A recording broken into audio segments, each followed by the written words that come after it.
السلام علیکم دوستانو، امید ده چې تاسو بخیر. نننۍ ویډیو زما د آزاد ویزو باره کې ده. په دې سوشل میډیا باندې ډیر زیات بد حل شروع دی د آزاد ویزو باره کې چې آزاد ویزې ختمیږي د نوي کال نه.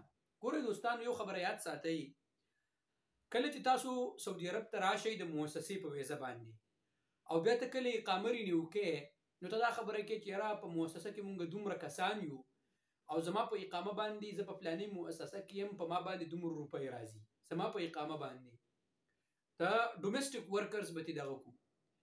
ګورئ دوستانو، ته چې کله سعودي عرب ته راځي، یا به د کهربایي په ویزه باندې راځي، یا به د الکتریشن په ویزه باندې راځي، یا مختلف چې کومې مهنې دي، یو مؤسسه سعودي مؤسسه اوپن کی کمپنی کولاو کی، بیا هغه ویزې راوباسي په هغه ویزه باندې ته راشي. ته چې دلته کله راشي د ایجنټ سره بیا اتفاق وکړي او ایجنټ بیا ته وایي ته دومره پیسې ورکوه، ځان له بار کار کوه. د ګورنمنت په قانون کې به ته مؤسسه به جوړې او د مؤسسه په هغه ویزه باندې به راځي، په کومه مؤسسه باندې چې راغلی په هغه مؤسسه کې به ته کار کوې.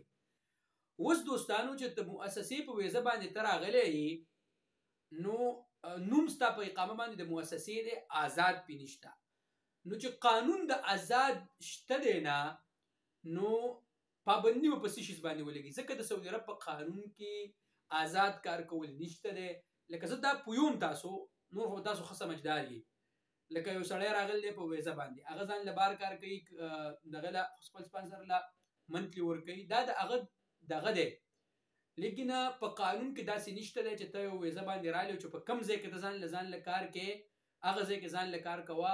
پیسې مطلب دا دی، کفیل ستانه څومره پیسې غواړي، دا په قانون کې دا نشته دی. ته چې په کومه ویزه باندې راغلی د هغې ویزې مطابق به ته ځان له کار کوې. ټیک شو که نه؟ دا نشته چې کفیل ستا په یو ځای کې دی او ته په بل ځای کې کار کوې، یا په کومه ستا مؤسسه په یو ځای کې دی او ته په بل ځای کې کار کوې. نو چې یو داسې د آزاد یو قانون نشته دی، پابندي د کوم ځای نه راغلی، نو په قانون کې دا نشته دی چې ته ځان له آزاد بار کار کوه. د آزاد په قانون کې د سره شته دی نه، دا مونږ او تاسو جوړ کړي دي. امید دی چې ویډیو مو خوښ شوی. دوستانو که ویډیو مو خوښ شوی، یوټیوب چینل ضرور سبسکرایب کړئ، ویډیو ضرور د ملګرو سره شیر کړئ.